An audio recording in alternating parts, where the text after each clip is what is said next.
welcome to Two Cents by Nishtha Bhatnagar. Here's wishing all of you a very, very, very happy new year. I hope and wish that 2022 is a year of hope, is a year of positivity, is a year that brings you a lot of happiness and takes you closer to your goals and missions in life. Um, to usher in the new year, I traveled with my family and I happened to visit a zoo. And I had so many epiphanies during that visit to the zoo that I thought I must share all of those with you. So first of all, while I was at the zoo, we were checking out the aviary, which had all the birds, and I realized that all the birds that had the color, that had the feathers, that were more beautiful, were actually the male birds. The females, on the other hand, were, you know, they mainly had muted colors, and it was a male that was constantly trying to dance around the female, alluring it, enticing it. And it got me thinking about what a big contrast the plant kingdom, the animal kingdom, the world of the birds is to the human world. My next stop was the aquarium. And as I moved from one aquarium to the other, I realized every fish was more beautiful than the other. It was so unique. Some were slim and sleek, the others were bright. Some had multiple colors on their bodies. Some would swim in this unique fashion. And I got thinking that the way beauty is perceived in the human world is so different with the way beauty is perceived in all other life forms. In the human world, first of all, beauty is considered to be a big symbol of power. So everybody wants to look a certain way or envies people who, in our scheme of things or our world, look more beautiful. Because they feel if someone looks beautiful or pretty or attractive, then they have a certain kind of power. But if you apply the same logic to the marine world, the most powerful fish, the piranhas, the sharks, the whales, they're not really good looking in the typical sense. They're powerful, yes, but they do not have beauty the way we perceive beauty in the human world, which is to say that all the beautiful fish are not as powerful as the other fish. And so it seems that only our opinion of beauty, human beauty, is skewed. Of course, I've always maintained that even if someone is beautiful and the others who are not as beautiful believe that that person is powerful, the vagaries, vicissitudes, and changes and trials and tribulations of life spare none. The most good looking actors, actresses, people go through their shares of broken relationships, mourn losses, of humans and otherwise, go through depression, go through illnesses, much as anyone else.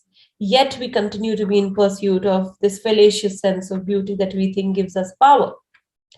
The other forms of life uh, today also stick to what Darwin believed was the theory of evolution, which is that the survival of the fittest. This is to say that to survive, you have to be fit, you have to be more powerful. And what would fitness mean in the human world? For us, fitness means mental health, physical health, you know, being fit and powerful in our bodies and in our minds. But and so technically to survive, that is what we should be in pursuit of. But what are we pursuing? Fame, money, looks, houses, cars, jewelry, bank balances, position, power, networking. And what is the first thing that we ignore? Our bodies, our mind. We will not exercise for days at a stretch. Given a choice, we feel it's okay if we don't exercise. We will allow all sorts of garbage to enter our mind. We will not check our information sources. We will give into gossip, criticism. We lap up negative news. So Darwin said that the world will be based on this law, survival of the fittest. So, if you truly want to survive, if you truly want to be powerful, it's time that you follow the rules and regulations of life form as they exist in the plant kingdom or the animal kingdom or the marine world, where you concentrate on your body and your mind to keep yourself healthy and fit.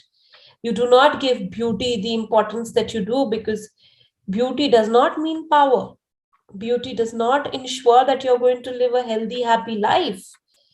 Be in pursuit of beauty that you see in a human form, which is what we call beautiful inside out. See beauty in people's humanity and not in their faces, not in their bodies. And the last part of the zoo that I visited was a cactus garden. Now, this is a very interesting zoo. It had an aquarium, it had an aviary, and it had a garden devoted to the cacti family and to the succulents. And I got thinking that, oh my God, the first thing that we think about when you think cactus is thorns. In fact, as a child, I've had like a really, really bad fall on a cactus, and my aunt had to spend hours. My mom was not at home, spend hours pulling those thorns out of my body. But when I went inside the cactus garden, I was spellbound. It was so beautiful. There was such different varieties of the cacti. They had flowers, they were different colors. And it got me thinking that as human beings, we are so quick and so judgmental that we only look at something with a single perception. Anybody would think of cactus would only think of the thorns, but actually there is beauty in everything. There's beauty in a cactus also.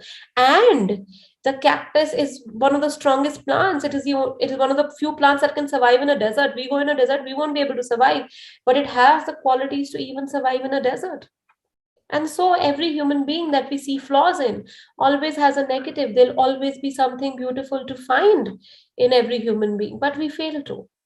So next time, try and look for beautiful in other human beings. Don't be in pursuit of beauty that does not mean true power, and learn from life forms around you.